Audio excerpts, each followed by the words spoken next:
Hello and welcome to today's Brown Bag Business Boost. Today we're going to talk about how to hire without firing, why your last hire didn't work, and how to get it right this time. Okay? So, just to be clear, to get started, you didn't mess up, you didn't hire the wrong person, you just hired before you were ready.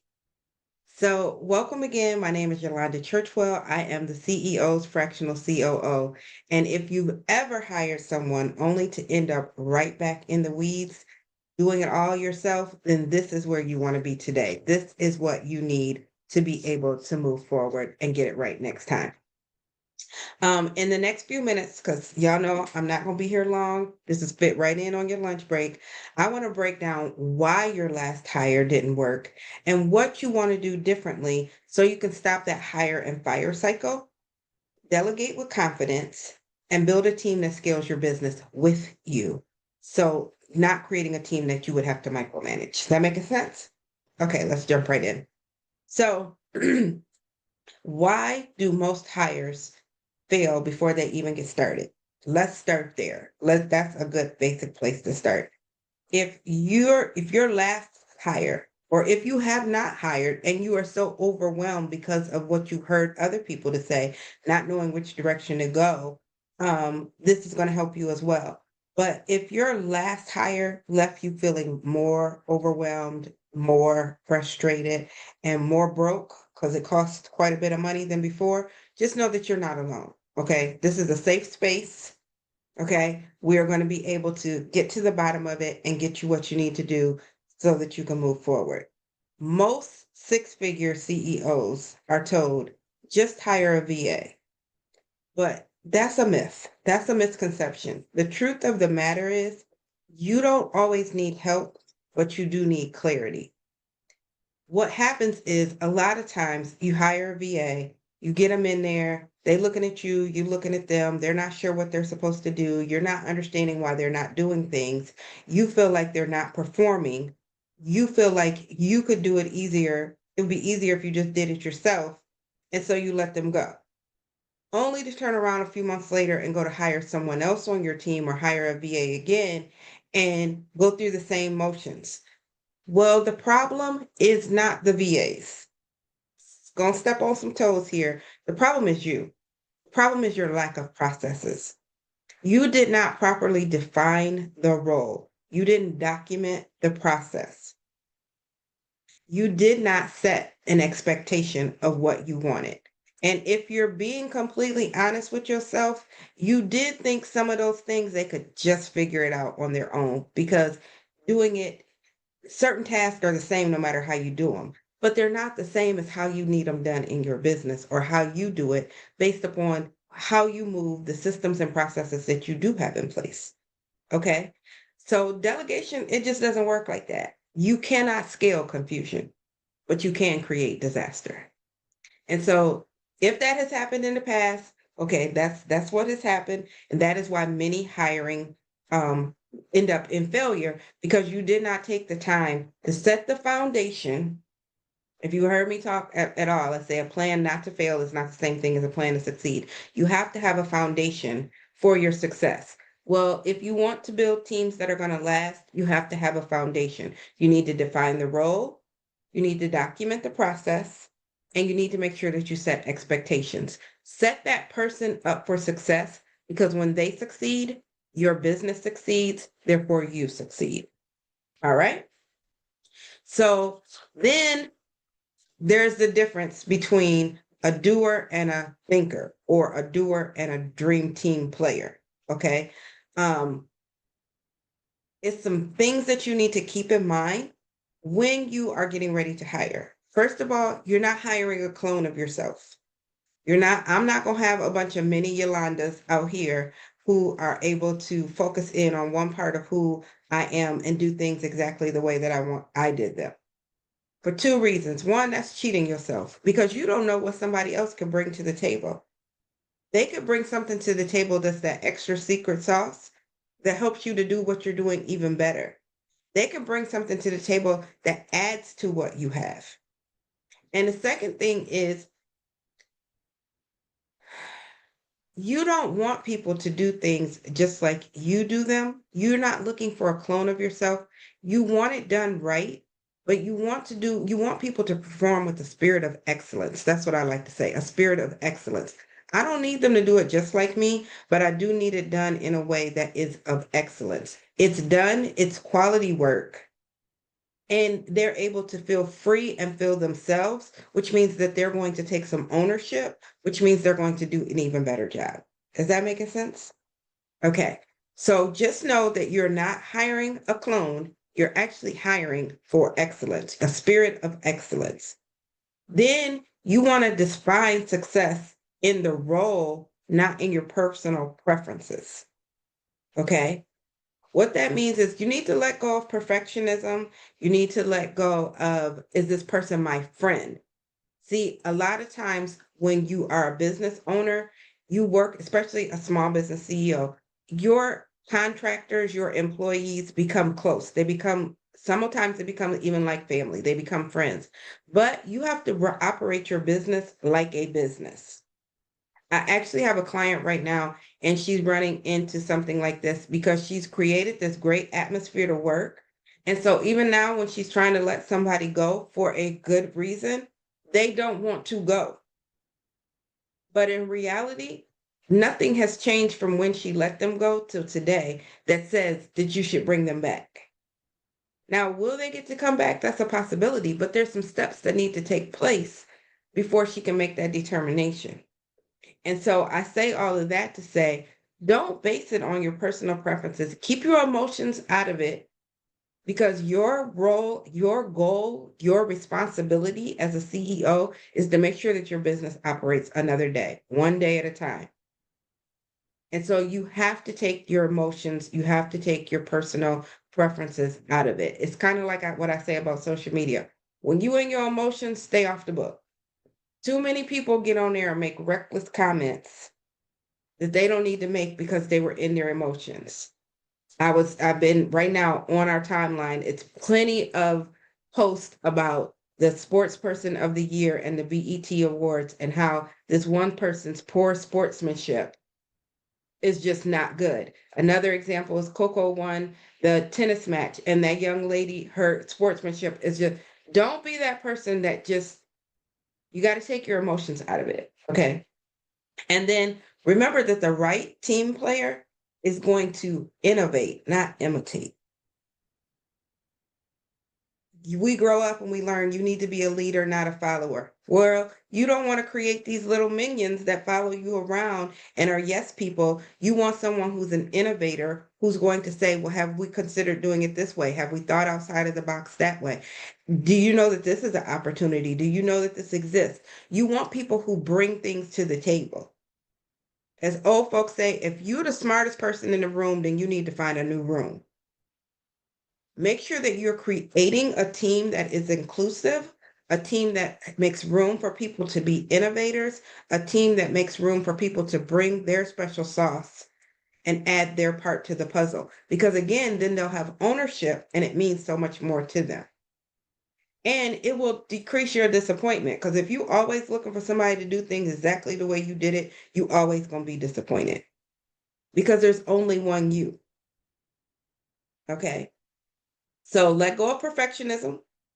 Don't look for a little clone, and create a place for initiative, inclusion, innovation, and ownership. Those are our words. Okay. We're going with vowels today, I's and O's. Inclusive, initiative, innovation, and ownership. But that all starts with documenting what they need to do, what needs to happen, not how you would do it.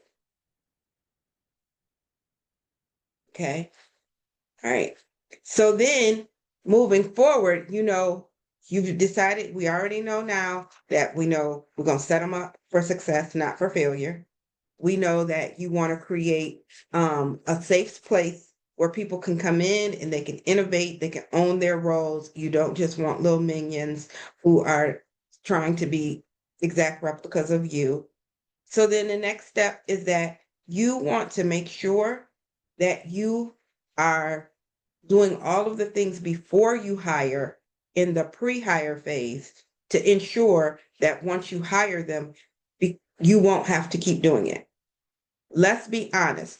You can have the best processes and systems in place for hiring. You can have the best thing in place, but you're never going to be able to account for humans to 100%.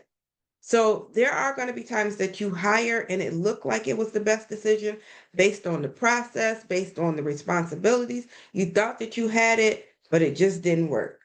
But we want to minimize those.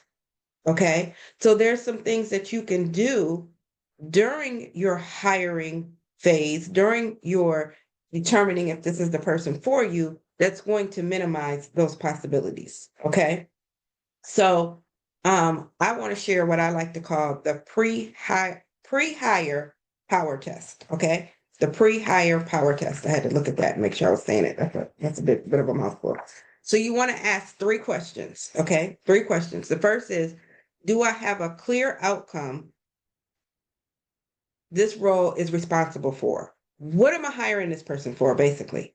What task do I want them to do?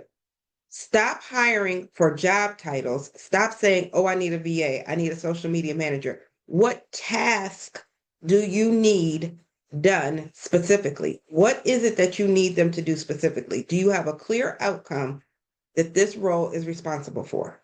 Okay.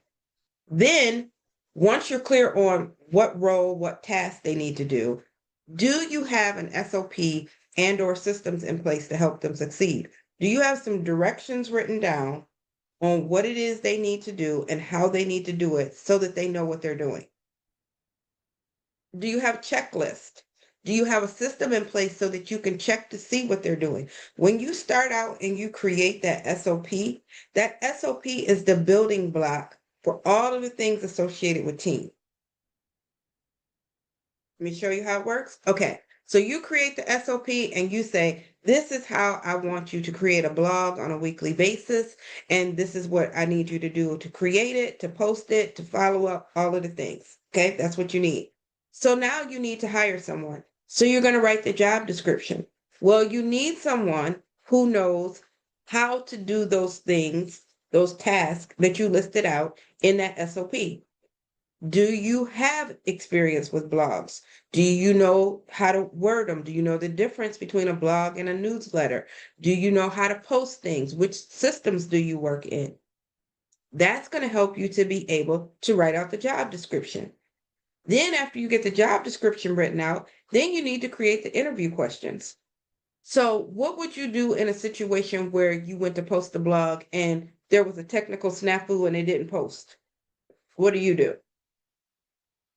What do you do in a situation? You have come up with these because you know what it is that's supposed to happen. So it's easy to come up with questions for the interview to be able to determine how they would act if something doesn't work or if it acts differently. Then once you hire them on, that same SOP that shows how you used to do it all when you were a chief everything officer / solopreneur, you use that to train them.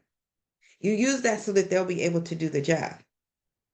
And again, you're setting expectations. When you set expectations, you still need to be able to evaluate them. So if you use that same SOP to be able to say they could do this, they could do that, they could do this, but this they had a little bit of trouble with. That helps you in your conversations to say that you're working out really well, but I really want to focus on this right here. It helps you point the direction to know where you need to get them some professional development and where they can grow and when they're exceeding. Okay. And then it also tells you, you know what? Again, I have a client and she's like, this person is really, really good with podcasts, but we've been having her do these tasks. I want her to be able to move on and do podcasts. So we're going to create the SOPs around what she's currently doing and hire someone new for that role. And then be able to allow her, because not only is she good at it, but she loves it. And let me tell you something that I know. When a person loves what they do, they will show up and show out 10 times out of 10. So that's the second question. Do you have a clear SOP or system in place that's going to help them to succeed?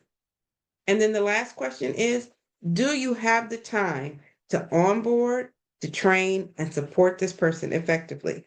You can't just say, Okay, you're hired, go at it.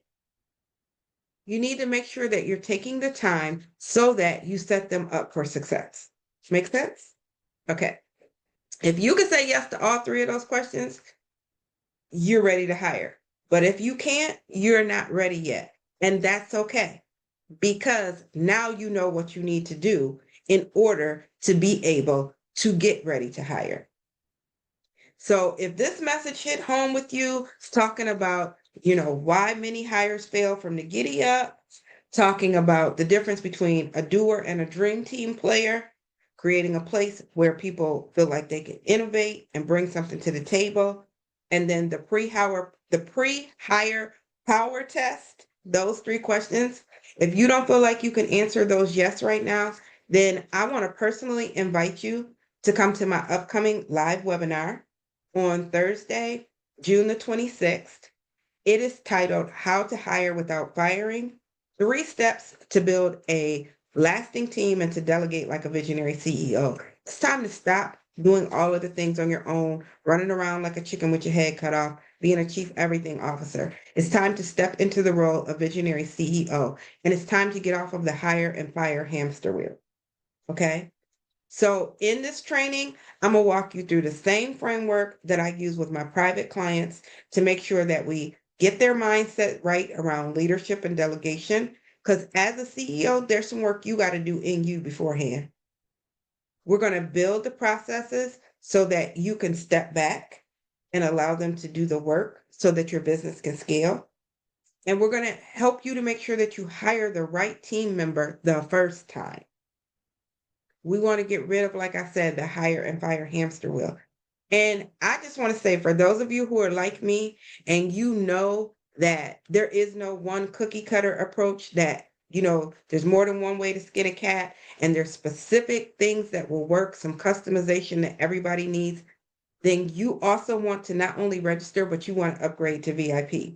Because when you upgrade to VIP, you're going to be able to get, during the webinar, you're going to be able to get hot seat coaching, where as the questions come up, you will be able to ask them and I will be able to give you real-time feedback for your specific business. You're going to get a pre-webinar action plan. So it's going to help you to get your mindset straight so that you know what things you need to tackle specifically. It's an assessment and action plan. So you know what you need to talk about when you come into the webinar. And to top it all off, you're also going to get a one-on-one strategy session with me post webinar, so we can talk about those things that you still have a couple lingering questions on. Okay? Because know that I'm the queen of there's no cookie cutter approach. You have to figure out what's going to work best for your business, your goals, and yourself as you move forward. So when you upgrade to VIP, that's the experience that you're going to get. So make sure that you look in the comments below and click so you can register today. Again, this is going to be a phenomenal event. If you're ready, I'm ready, and I'm going to be there. So I hope that you be there, because it is time. As we have said, 2025 is a time to thrive.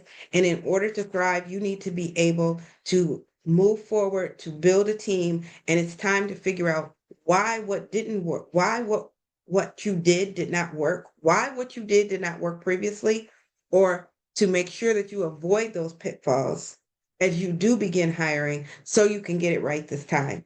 So thanks for sharing with me today. I'm so glad you came for the Brown Bag Business Boost, and I look forward to seeing you at How to Hire Without Firing the webinar. See you later.